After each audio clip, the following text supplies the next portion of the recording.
Such a friendly guy. Chandler was found as a stray in Escondido in March, and his owners never came in to claim him. He's been at the Escondido Humane Society since then, but the shelter is bursting at the seams with cats and kittens right now, and they are desperately asking for adopters and foster homes to come to the rescue. Chandler is a gray tabby mix who just might be the sweetest, friendliest cat you will ever meet.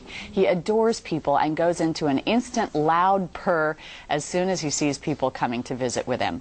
On top of his loving, easygoing personality, he also has a slightly curled up lip that makes it look like he's smiling all the time. He enjoys the company of other cats, so he'll make a wonderful addition to a family who already has a feline in the home. His adoption fee includes neutering, microchip, and full vaccination. His adoption also comes with a free health check and wellness certificate to use at a local vet. Now, if you're interested in learning more about him, please call the EHS Foster Coordinator at 760-445-9047 right now.